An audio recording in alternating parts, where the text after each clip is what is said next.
Shudun Kepala Kebijakan Luar Negeri Uni Eropa, Josep Borrell mengaku bahwa Uni Eropa bias dalam hubungan internasional.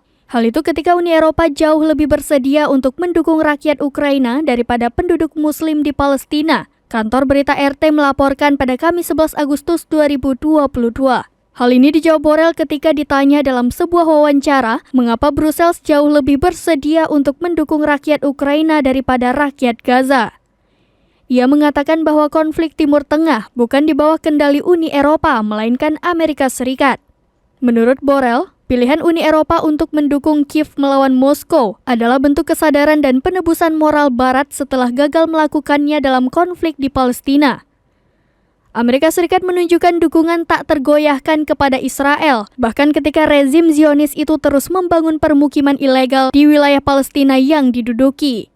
Kritikus terhadap Washington termasuk kepemimpinan otoritas Palestina mengatakan pihaknya telah lama kehilangan kredibilitasnya sebagai mediator yang tidak memihak dalam konflik tersebut.